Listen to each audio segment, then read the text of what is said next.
you might notice sometimes if I'm a little 60-40 on something, I'll play the other side to have some fun. And that's with Caleb. That's with Josh. That's with John. That's with Jimmy Holmes. But we always strive in being genuine. So I'm going to tell you how I feel about Greg Sankey first. And then I will get to Caleb's point. I think Greg Sankey is not just a good commissioner. I think he's an excellent commissioner. I think he inherited an SEC where one coach, particularly Nick Saban, was a little bit too strong. And that's why you don't have scheduling in place for next year. I think Sankey also, when you compare him to Mike Slive and Roy Kramer, Slive cleaned up the league. Roy Kramer put the BCS into play. And ultimately, Greg Sankey's going to be remembered for expanding the conference, which I think he's done a great job with Texas and Oklahoma. And I know, Caleb, you're going to tell me that, of course, when they call, you have to take that call. And it would be like somebody saying, I want to be the biggest advertiser on Off the Hook Sports. Of course, I'm going to say, well, let's work that out. But I think he's excellent. This is not for show. This is not any of that. I think he's an excellent commissioner. And you do not think so. First of all, people absolutely agree with you. So be nice to me, Caleb, because I'm definitely in the minority. Ed says agree with Caleb on the commish because Caleb's about to rip him. Travis says Greg Sankey is a bust. Smoky Mountain Red said Saban's water boy. Ed said I'm crazy. Travis says Caleb Calhoun for the SEC commish. LSU wins every title for eternity. But it's very obvious that I'm in the minority. And I'm being 100% genuine. I think he has done a great job. A- at the worst in my mind. All right, so tell me why I'm wrong. Okay, so this came out because the Big 12 has set the scheduling slate for their conference through 2027. The Big Ten earlier this month set theirs already through 2028. Last month.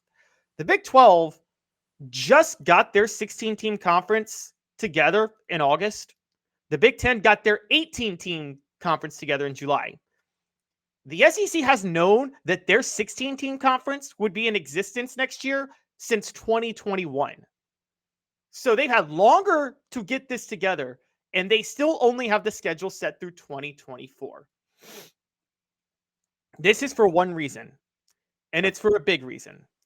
It's not Alabama and Nick Saban pushing things. It is SEC teams are worried about the lack of payout for going to a bowl game because Greg Sankey struck such a bad deal with ESPN. And because of that, they need to make sure they get their revenue from going to bowl games. That's why they're only doing 8 conference games. So they can make sure they schedule the 3 patsies they need to schedule to get the 6 wins and reach bowl eligibility. It's that simple. And while every other conference is able to go to 9 games and set the schedule through 2027, the SEC has to go to 9 games because, as I talked all week, you have to do 9 games because you can't have an 8-game schedule with 16 teams and no divisions and pretend that every team's schedule is going to be similar enough to say that you can pick a top 2 with the record. You just can't do that. So the Big 12 is getting a better TV deal too than the SEC. The SEC is going to have the worst TV deal of the 3 major conferences in a dog-eat-dog era. And it's I think Greg Sankey is overseeing a product that, Dave, let's be honest, you're in marketing, you've been in marketing, you know business. Sometimes you have such a good product, you don't have to be a good business person to sell it. It's like having oil. Unless you're Jimmy Haslam, Jr. Unless you're Jimmy Haslam. It's like having off the sports. Go ahead. Exactly. And Caleb Calhoun.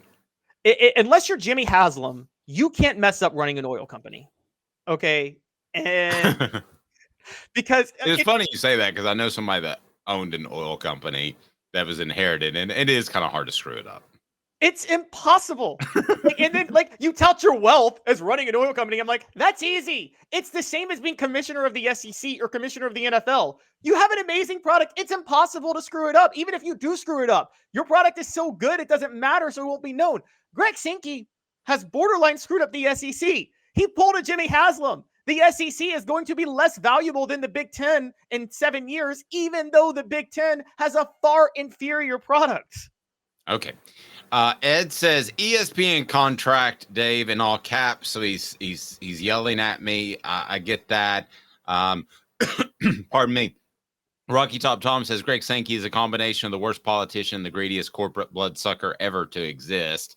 I don't think that necessarily. I don't think you think he's nefarious at all. You just think he's incompetent. Yeah, right? I don't think he's nefarious.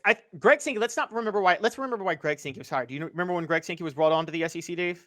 I do, but remind everyone. So Greg Sankey was hired by Mike Slive.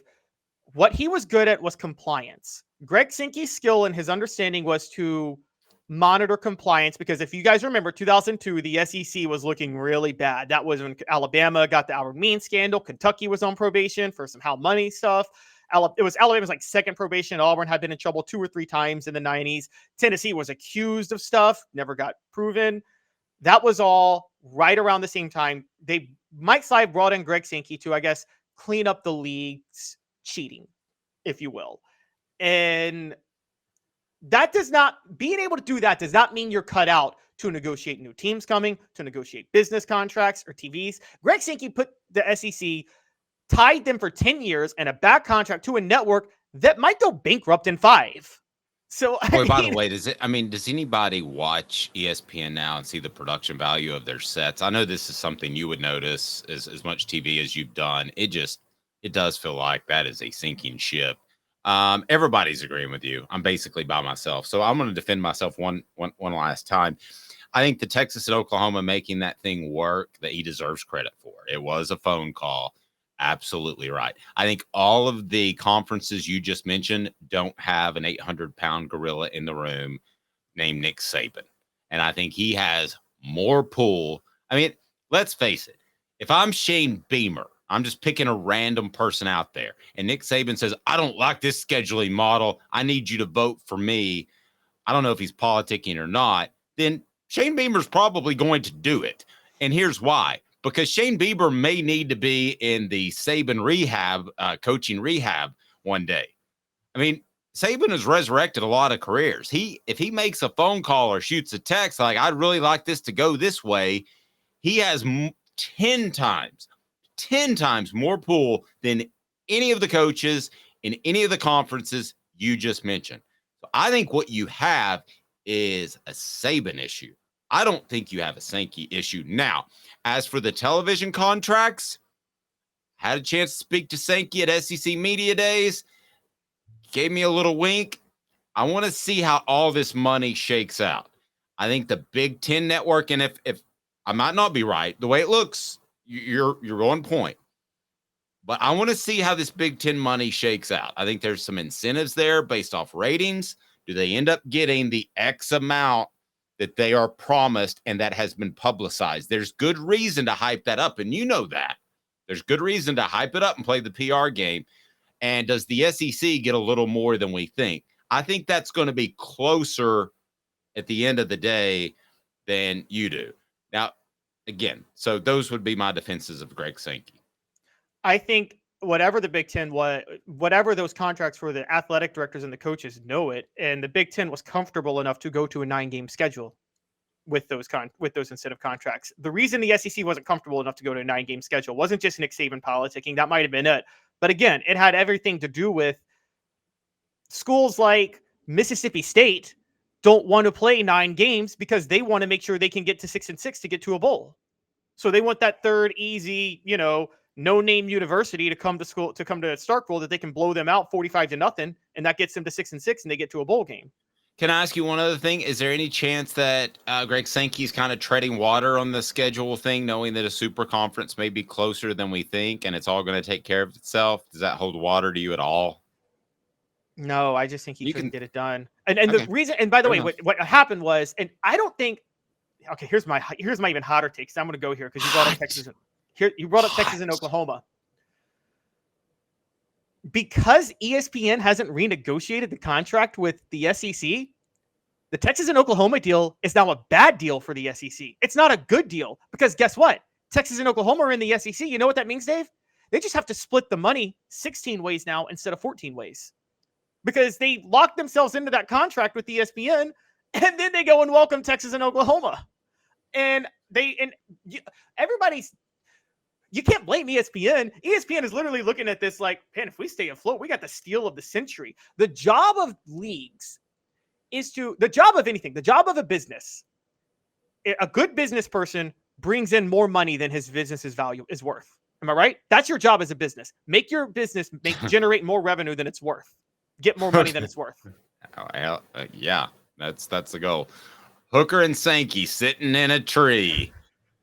KISS. Well, that's the good version. Okay, well, we could agree to differ, and I don't think that either of us are going to give for the next couple of years until we see that what money's actually paid out, and if there is a mega conference. But I think it's the one thing that we 100% genuinely are on the opposite sides of. But everybody agrees with you, so maybe I need to reevaluate Dave and what I'm doing in life. In a conference era, and we're going to talk about this a lot more over the next 2 years too, probably, because there will be some stories coming out weekly that I'm going to keep harping on. In a conference era, where only one conference will be standing as a super conference in 5 to 10 years, I think Greg Sankey may have positioned the Big Ten to be that conference over the SEC. That would be shameful if that happened.